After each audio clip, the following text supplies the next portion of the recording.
All right, hello, folks. Welcome back to Bards and Books. I'm Usman, and always I'm joined by Nick. How are you, Nick? Doing pretty good. Good, good. This is episode 11 of Leveling Up, and we are tackling a new series today. This is one I've been excited for because this was the first lit RPG series that I got into, that you got me into. hmm So I'm happy to be going through it. This is Everybody Loves Large Chests by Neven Iliev, hmm and the first book is called Morningwood. And if you haven't seen by that cover on the thumbnail, hmm um, I mean it's a really fun series. We enjoy it. Let's go through your thoughts first. How does this compare for you, and what are your thoughts on it? Uh, I find it's kind of a middle road between Mhm. very light books or comedic books and very dark books. Yep. Um, and it's not going to be for everybody.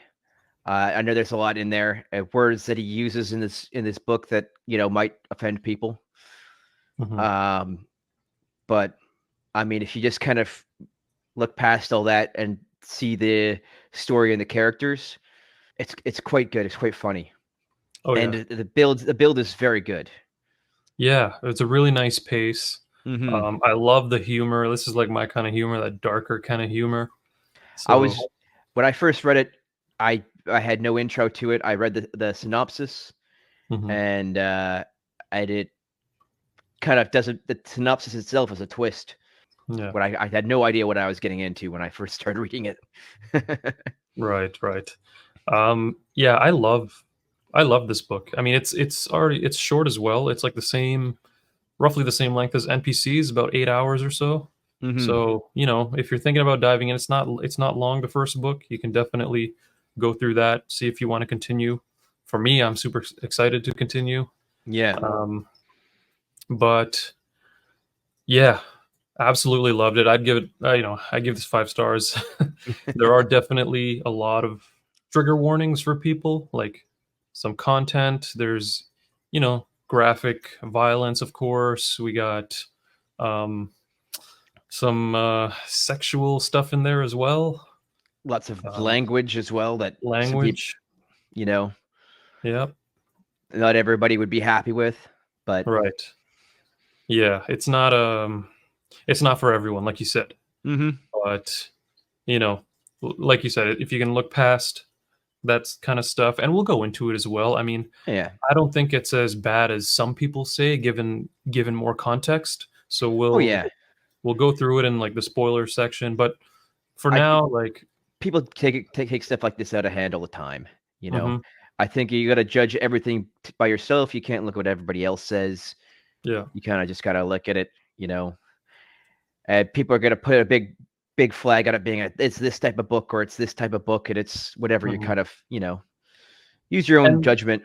yeah, and I mean the series title and like even these covers are a little on the nose too. You can even tell, like, okay, this Yeah. is probably going to be. I mean, if you look at the cover of this book, hmm you can probably tell it's going to have some of that kind of stuff, probably. Yeah. So, But even the front of this book is even a twist itself. A lot of the book covers and title names are have something to do with that story, mhm, uh, and often are a twist in the story without right, giving it away.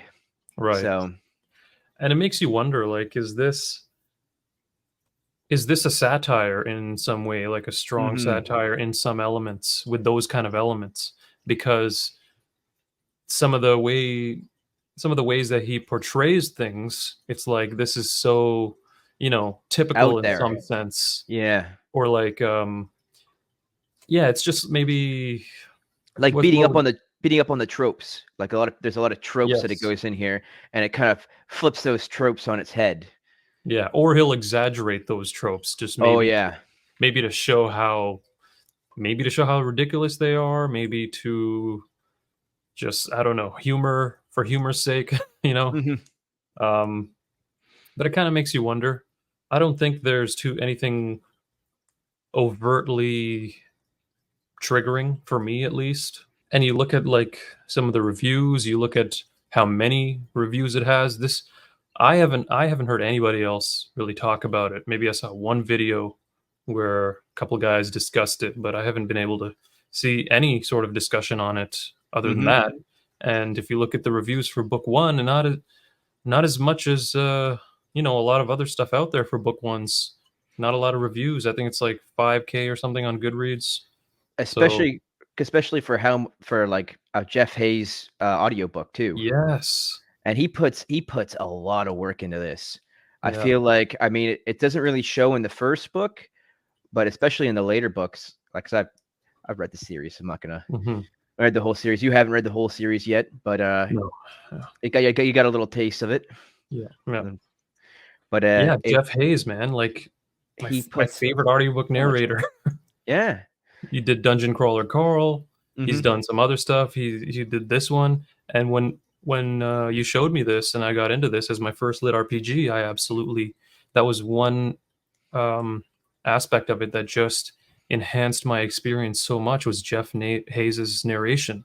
Yeah. I thought he did a phenomenal job, and I'm like, this guy is awesome. Hmm. So Sound Booth Theater, again, Jeff Hayes, you can't go wrong with a narration by Jeff Hayes.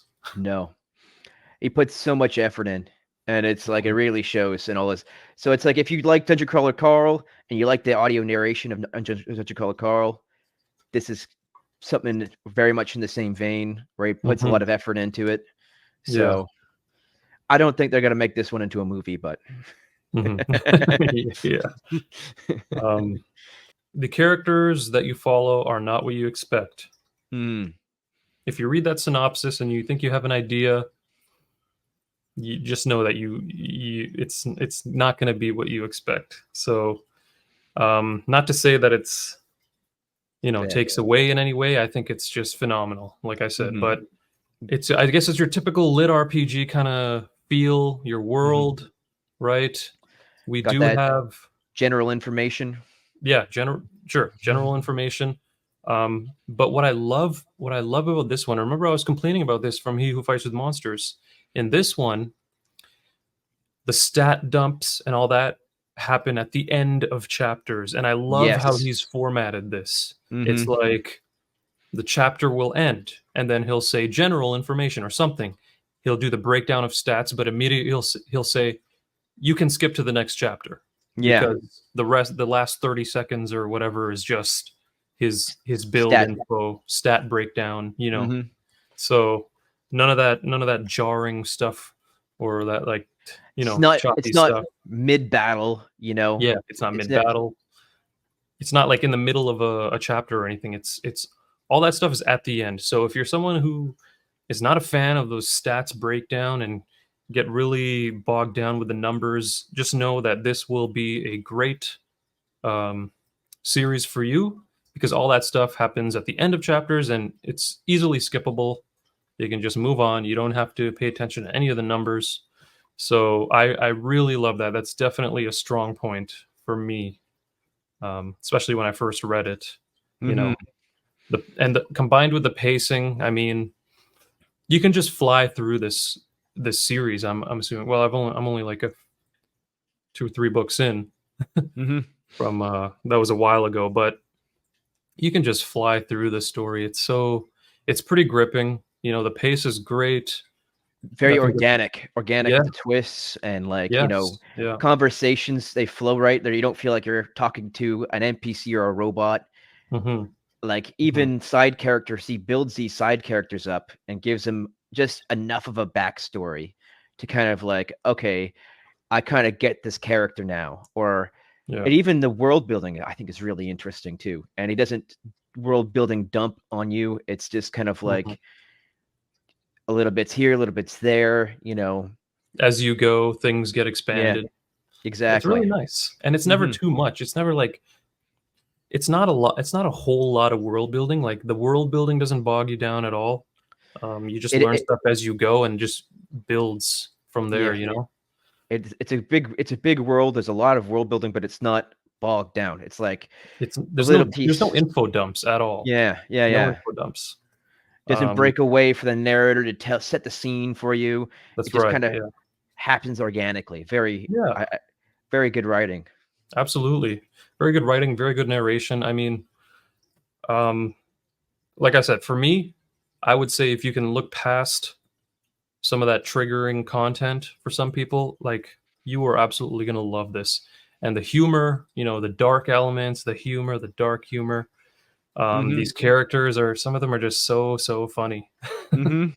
hilarious, Just and the stuff that happens to what they get into, what they do the to plot, the themselves. pacing, everything is top notch. Like, I'm surprised. I'm surprised when I first read the series, first the first lit RPG that I got into, I was amazed at how much I enjoyed it because I didn't know that was my first time doing audiobooks, my first time doing lit RPG, and you highly recommended it. So when I got into it, I was just pretty blown away by how much I enjoyed it. Mhm. So, I was eager to get back to it and start talking about it on the channel. So here we are. Yeah. What would you give it? What would you rate it? I give it This 5 first book. stars. It's one of Yeah. my favorite series, Hmm. I can't get enough of it. It's one of those books where, it takes a while for them to put the next one out and the next one out, so it's always Hmm. like, you're sitting there waiting like, "Oh, when is the next one coming?" Yeah.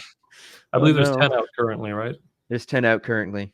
They also have a little side series that you can get into later on. I think it's between, like, I think it's, like, before or after Goroth, which I think is the 7th book, 6th book, something like that. There's another side series on, um, Sound Booth Theater, which is, also very good. It's a kind of a Yeah. nice little holdout for me. Keep me And, and, going. and what's that one called? Everybody small chests are nice too. Small chests are nice too. Yeah. He's So, pretty it's on the good. nose with those terms. Yeah, yeah, yeah.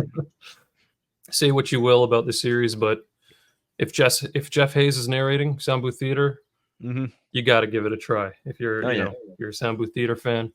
So, what else can we say non-spoiler? I think that's pretty much it. We've covered, you Oh, know, we haven't talked about any main characters or anything like that. I think we're pretty yeah, good. I think yeah, we're pretty safe with what we were saying there. yeah. So, from everything you've heard, if it appeals to you, check it out.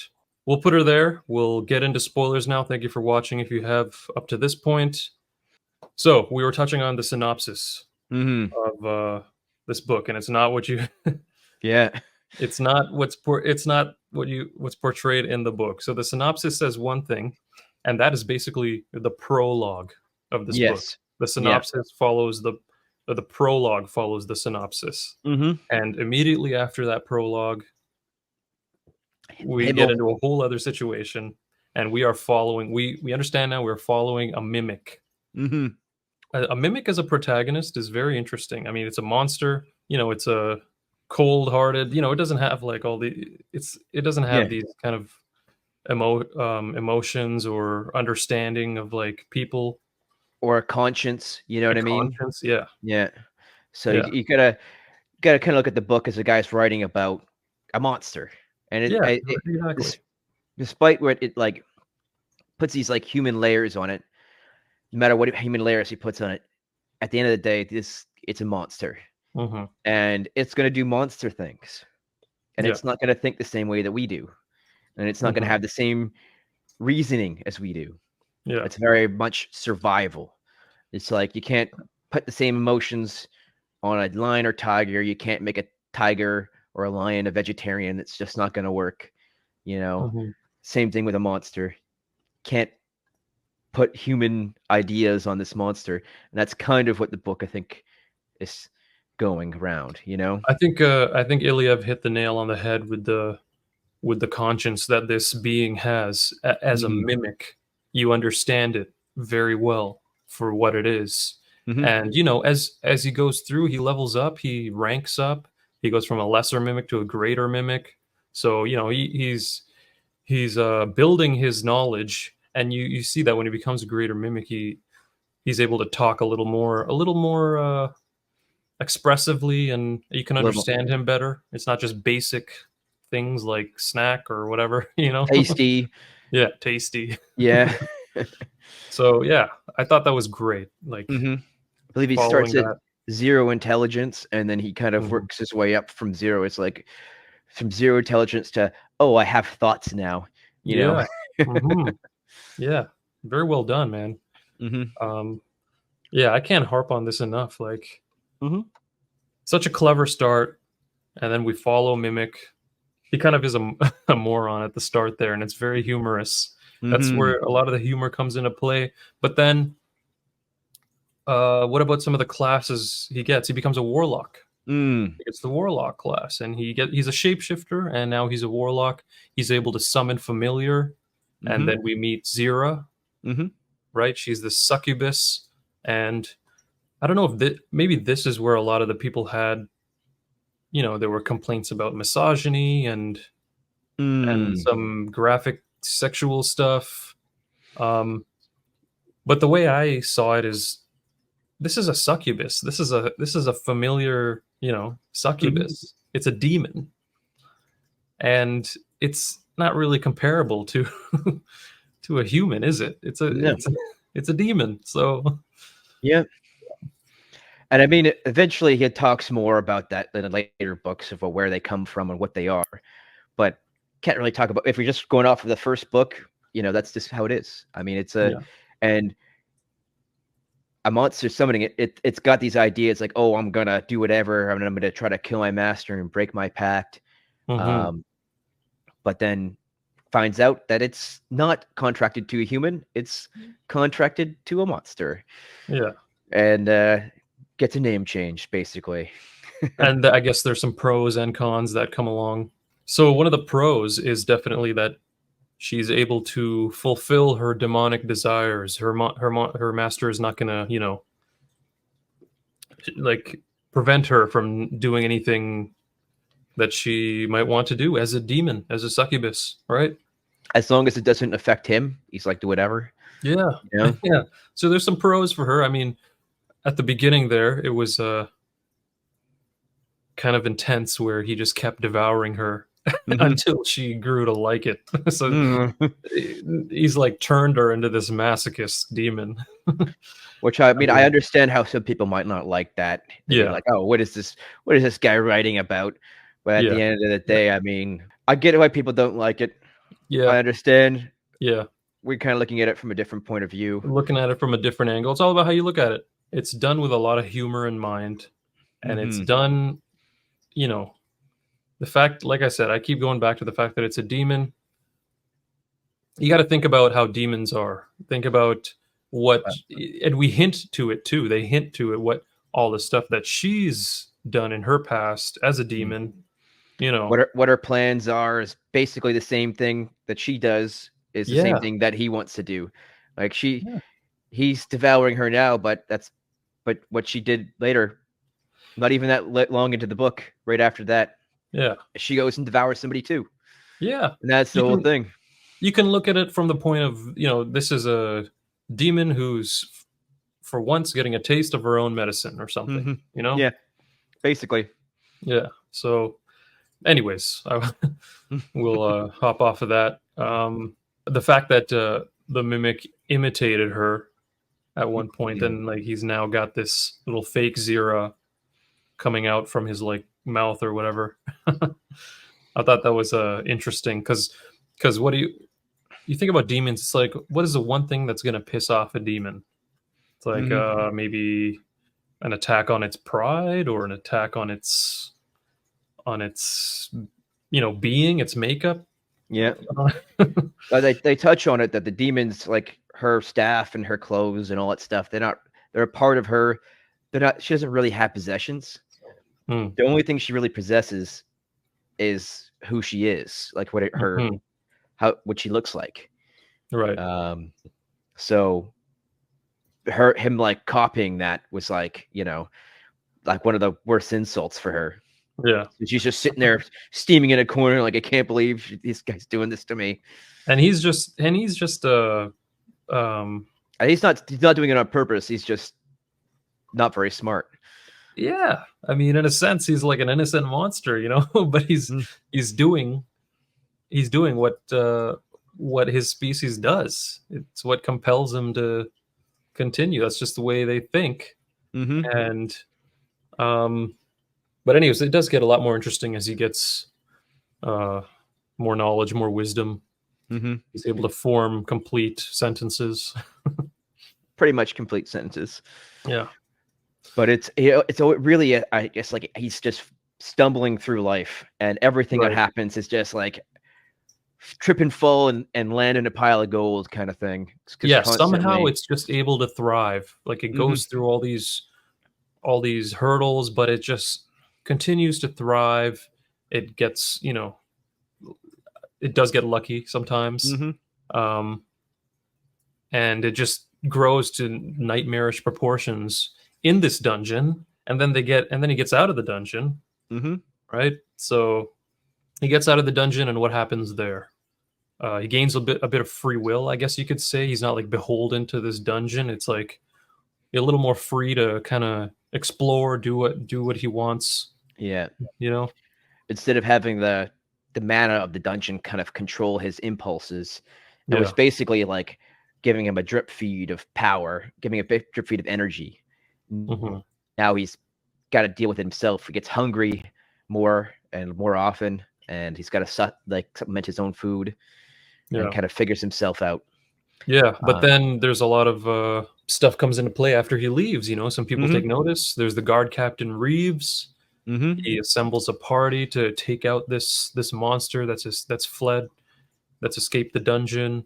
After I think the mimic came into Yes, contact with a party, right? yeah.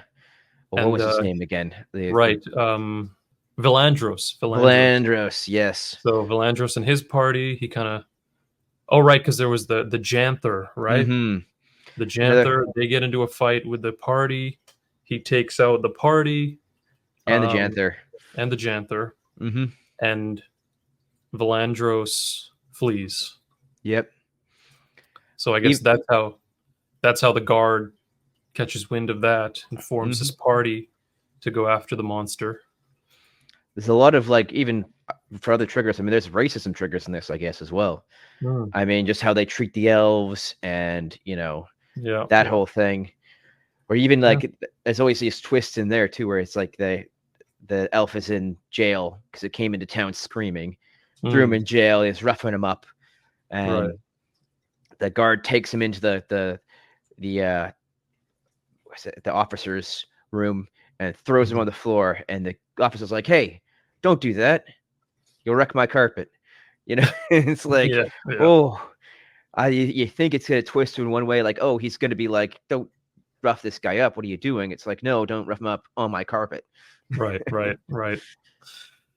Yeah, you're right. I didn't think much of that, but you're right. There Kind of is. some undertone there. And it's not like over the top or anything. It's No. just it's there. Mm-hmm. I'm sure it's going to come into a much greater play later on, especially with that ending, but we'll go into that later. Mm-hmm. I really liked how Zira ends up infiltrating the party. We didn't see that coming. The party's No. coming. Lots of twists like that. I love Yeah. that. That was Yeah.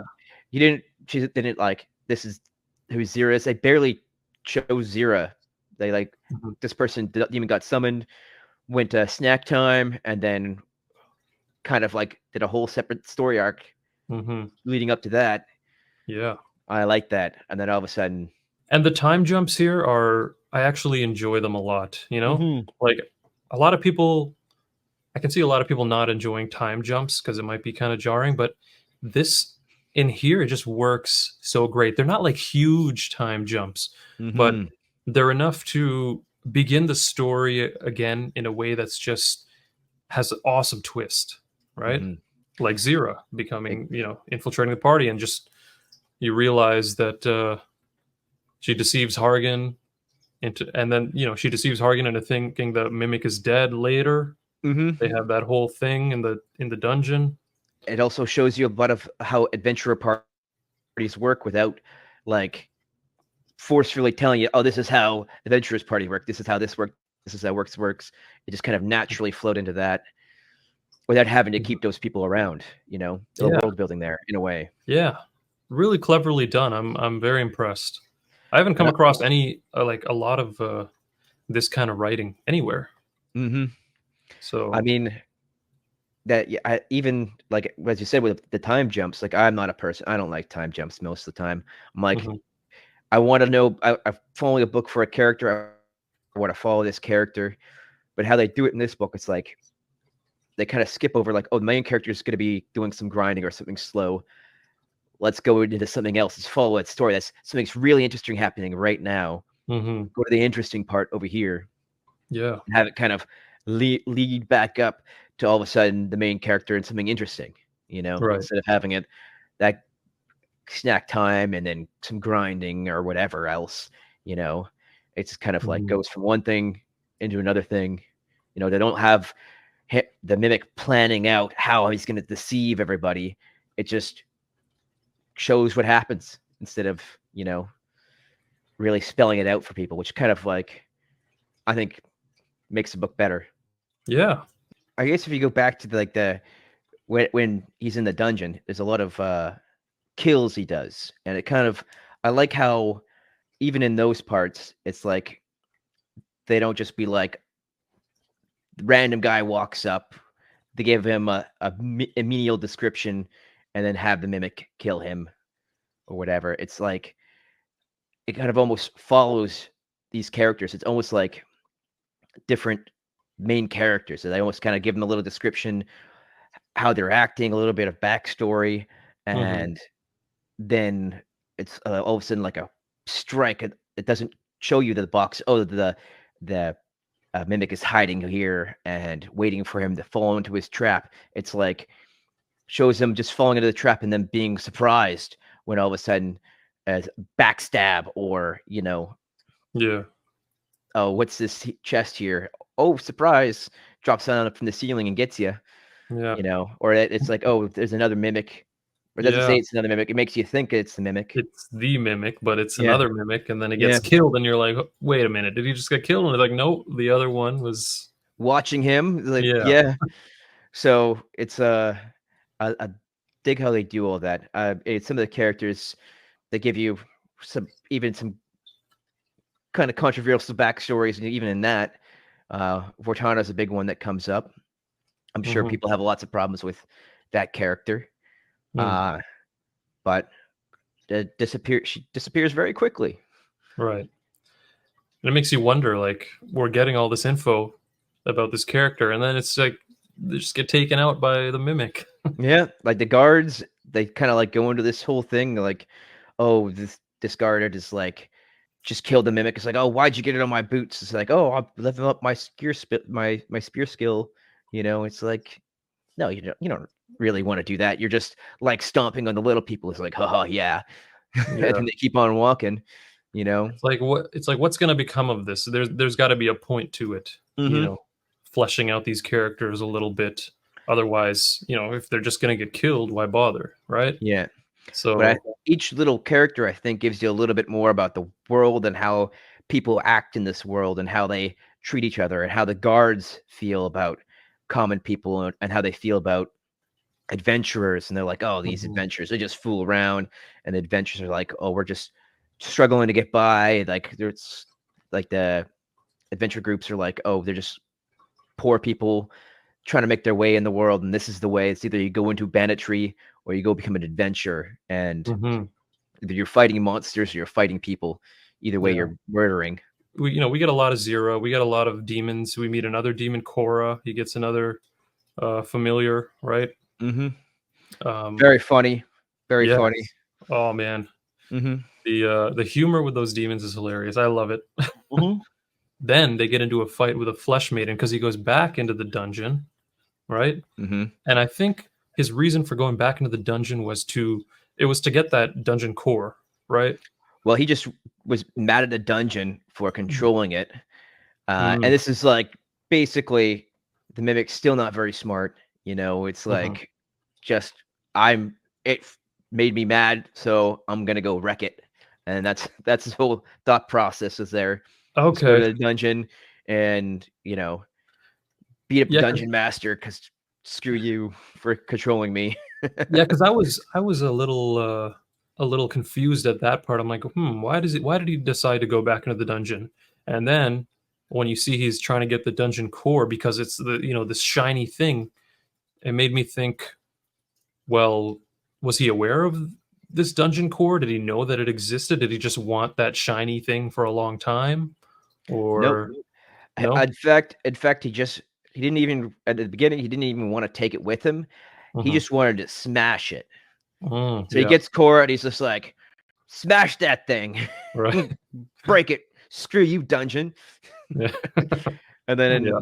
then she hits it enough that it falls off the pedestal, breaks Mhm. the it's like, locked in by, some, like, shielding power, and it's Mhm. trying to tell, the mimic to Yeah. be the dungeon master. You've defeated the dungeon master. You get to be the dungeon master now. And Yeah, it's because just they like, killed that flesh maiden. That was yeah, a harrowing fight all on its own, and just kinda disgusting. I mean, that yeah, that description of the flesh maiden is like, ugh. yeah.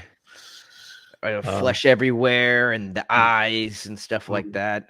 You know, it's kind of yeah. like that shapeshifter versus shapeshifter kind of thing.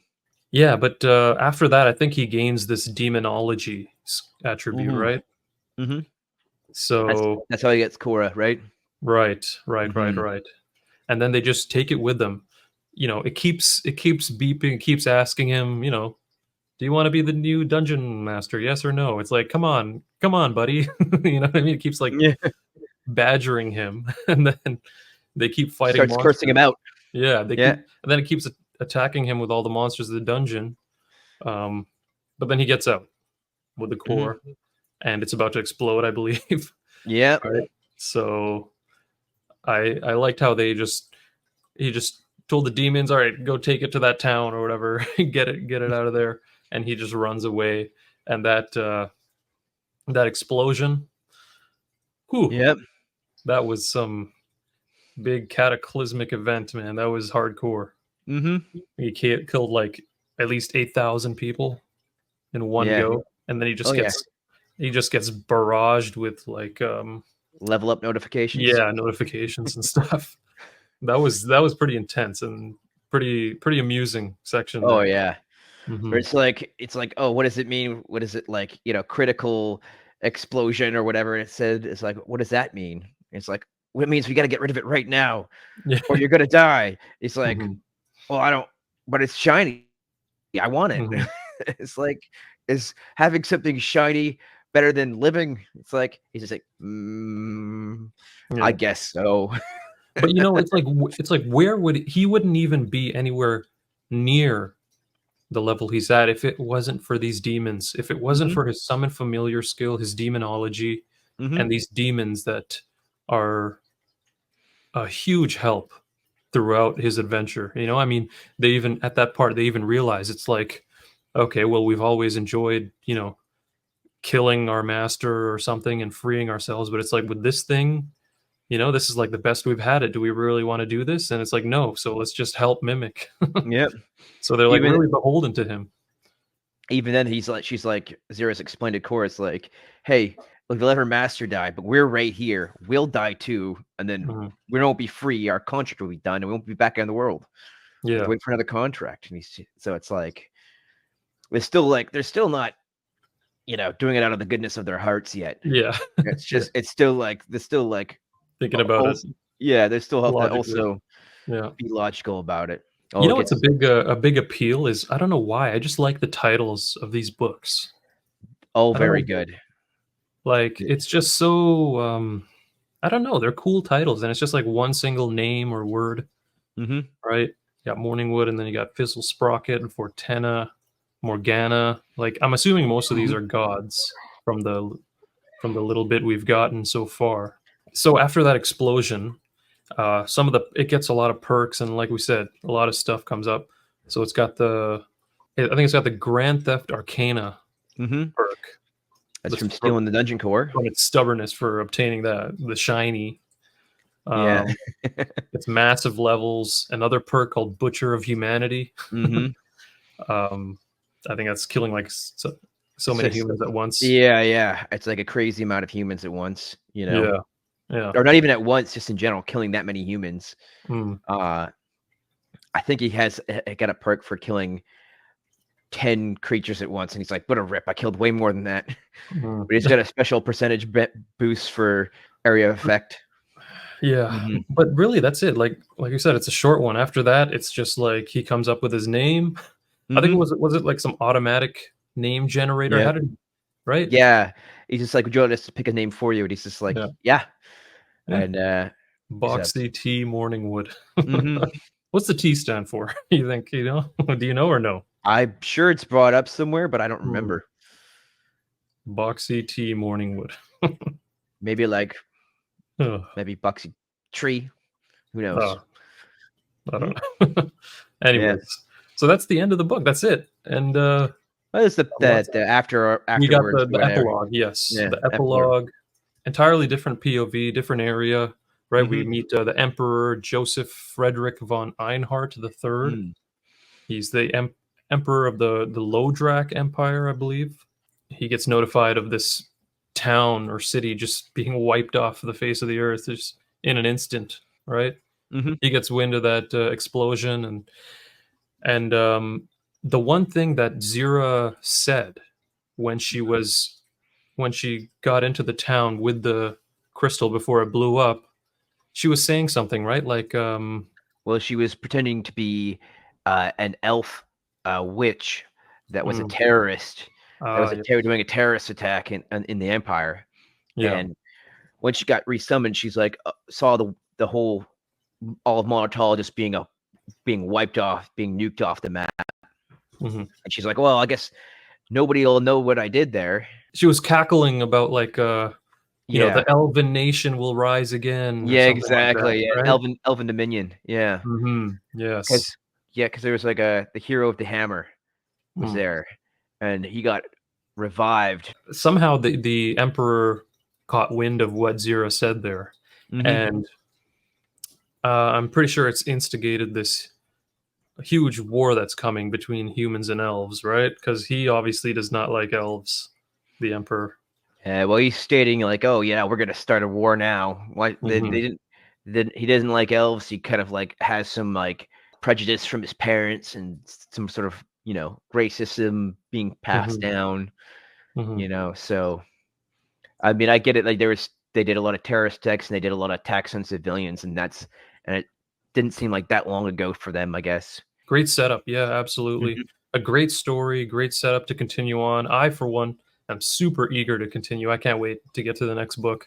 mhm, So I'm very excited for that. Follow this mimic and see how mhm. he progresses, right? I find this is a great one. A lot of other lit RPG ones, the first few books, it's a lot of, like, grind and set up to, like, later books, Mhm. where this one is, like, straight off the bat, very interesting. A lot of setup, but, like, they do it in such a way that it's, like, interesting the whole way through. Like, this could be a standalone book, and you could be totally Mhm. fine listening to just this one. Yeah. Where a lot of other books, like, you have to go on to the next one, but the way he's done this is, like, this one alone, perfectly fine on its own. If that was Yeah. the end of the story, and it doesn't do another one, I'd be sad, but I think it still kinda makes sense. Yeah, I think, for future videos, maybe just a suggestion, since this series in particular has like this sort of structure with parts. Hmm. So it's got like two, three, maybe four different parts throughout the whole book. So maybe we could do this like not chapter by chapter, but part by part, and kind of put these YouTube chapters together underneath. I know some videos have that, and some people do prefer that. So Mhm. if that is a format you would like, just let us know. We'd be happy to structure it that way. I think we might just give it a go, see how it goes. Yeah.